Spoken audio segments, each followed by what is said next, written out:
ఈరోజు మనము ఎన్నో ఆరోగ్య ప్రయోజనాలున్న చుక్క కూరతో ఎగ్ వేసి కర్రీ చేసుకుందామండి. చాలా బాగుంటుందండి. ఎగ్ వేసినట్టే తెలీదండి. చుక్క కూరలో అంత బాగుంటుంది. చపాతీలోకి, రైస్‌లోకి టేస్ట్ అయితే అద్దిరిపోతుందండి. సూపర్ ఉంటుంది చుక్క కూర ఎగ్ వేసిన కర్రీ. ఇప్పుడు ముందుగా ఇలా 3 చుక్క కూర కట్టలను తీసుకున్నానండి. ఇలా శుభ్రంగా వాష్ చేసుకొని పెట్టుకుందాము. దీనికి కావాల్సిన పదార్థాలన్నీ ఇలా రెడీ చేసుకొని పెట్టుకుందాము. చుక్క కూర ముక్కలు కట్ చేసి పెట్టుకుందాము. 4 ఎగ్స్, పచ్చిమిరపకాయ చీలికలు, ఒక పెద్ద సైజు టమాటా, ఒక పెద్ద సైజు ఆనియన్ ఇలా ముక్కలుగా కట్ చేసుకొని పెట్టుకుందాము. ఇలా పాన్ పెట్టుకుని ఆయిల్ వేసుకొని ముందుగా కొద్దిగా కరివేపాకు, పచ్చిమిరపకాయ చీలికలు వేసుకుని ఒక 2 మినిట్స్ వేయించుకున్న తర్వాత ఉల్లిపాయలు, ఉప్పు వేసుకుని ఆయిల్‌లో ఆనియన్స్ మగ్గించుకుందామండి. అయితే గుండెకు రక్త సరఫరా చేసే నాళాల్లో పూడికలు లేకుండా చేస్తుందంటండి ఈ చుక్క కూర. రక్తనాళాలు లోపల ఉండే పొరల్లో నైట్రిక్ యాసిడ్ ప్రొడక్షన్ పెరిగేలా చేస్తుందంట. దీంతో రక్తనాళాలు వ్యాకోచం చెందుతాయంటండి. అప్పుడు బీపీ కంట్రోల్ అవుతుందంట. ఆడవారికి వచ్చే రొమ్ము క్యాన్సర్, సర్విక్ క్యాన్సర్ రాకుండా చుక్క కూర నివారిస్తుందంట. అయితే చుక్క కూరను వండే తినాలంటండి. పచ్చిగా దేనిలో మిక్స్ చేయకూడదంట. బాలింతలకు పాలు బాగా పెరగాలంటే చుక్క కూర తినాల్సిందే అంటండి. ఇప్పుడు ఆనియన్ సాఫ్ట్‌గా మగ్గిన తర్వాత మనము కోసి పెట్టుకున్న టమాటా కూడా వేసుకుని ఆయిల్‌లో టమాటా కూడా సాఫ్ట్‌గా మగ్గిన తర్వాత ఇప్పుడు మనం కోసి పెట్టుకున్న చుక్క కూరను కూడా వేసుకుని మూత పెట్టి 5 మినిట్స్ మగ్గించుకుందామండి. ఇందులో నుంచి వచ్చే వాటర్ అంతా ఆవిరి అయిపోయే వరకు, ఇంకిపోయే వరకు మగ్గించుకుందాము మూత పెట్టి.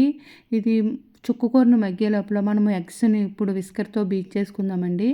ఇలాగా 4 ఎగ్స్ వేసుకుని లైట్‌గా ఉప్పు, ఒక అర స్పూన్ కారం వేసుకుని విస్కర్‌తో బీట్ చేసుకుందాము.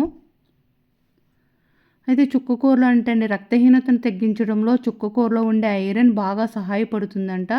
తరచూ చుక్క కూరను తింటే జీర్ణ వ్యవస్థ పని మెరుగ్గా ఉంటుందంటండి. గ్యాస్, ఎసిడిటీ, కడుపుబ్బరం, మలబద్ధకం వంటి సమస్యలను చుక్క కూర తగ్గిస్తుందంట. ఒకసారి మూత తీసుకుని చూద్దామండి. ఇంకా కొద్దిగా వాటర్ ఉంది. ఆల్మోస్ట్ వాటర్ అయితే ఇంకిపోయిందండి. ఇప్పుడు మళ్ళీ 2 మినిట్స్ మూత పెట్టి మగ్గించుకుందాము. ఇప్పుడు ఒకసారి చూద్దామండి. వాటర్ బాగా దగ్గరికి అయిపోయింది. కూర ఆయిల్లో ఆల్మోస్ట్ మగ్గిపోయిందండి. ఇప్పుడు ఇందులో మనము పసుపు వేసుకుందాము. అర స్పూన్ పసుపు, 1 స్పూన్ కారం కూడా వేసుకొని కలుపుకుందామండి. అయితే చుక్క కూరలో అంట యూరినరీ ట్రాక్ ఇన్ఫెక్షన్తో బాధపడే వారికి కూడా చుక్క కూర ఎంతో బాగా ఉపయోగపడుతుందంటండి. ఇప్పుడు పసుపు, కారం కూడా వేసుకుని వేయించుకున్న తర్వాత ఇప్పుడు మనం బీట్ చేసుకున్నాం కదండి, మన ఎగ్ మిశ్రమాన్ని వేసుకుందాం. ఆయిల్ బయటకు వదిలింది, బాగా చుక్క కూర ఆయిల్లో మగ్గింది. మనం బీట్ చేసుకున్న ఎగ్ మిశ్రమాన్ని కూడా వేసుకుని 2 మినిట్స్ కదపకుండా ఉంచుకుందామండి.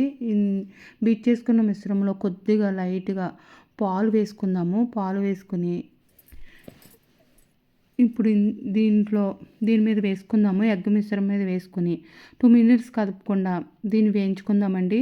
మనకు కావాలంటే ముక్కల్లాగా రావాలంటే 5 మినిట్స్ కలుపుకున్నాం అంటే ముక్కలా వస్తుంది. మనకి ఎగ్ వేసినట్టే తెలియదండి. ఇలా చుక్క కూరలో కలిసిపోయిందండి. ఎంత బాగుంది. ఇలాగ ఫ్రై చేసుకుంటే చుక్క కూర రెడీ అయిపోతుందండి. ఇలాగ వేయించుకుంటే ఫైనల్గా కొత్తిమీర వేసుకుంటే మన చుక్క కూర ఎగ్ వేసిన కర్రీ రెడీ అయిపోతుందండి. మీరు ఒకసారి ట్రై చేయండి. పుల్లగా చాలా బాగుందండి. పుల్లగా మనం టుడే స్పెషల్ టేస్ట్ చూశాను. టేస్ట్ అయితే అదిరిపోయిందండి. పుల్లగా ఇలా ఎగ్ వేసిన కర్రీ. మనం ఫైనల్గా కొత్తిమీర వేసుకుంటాము.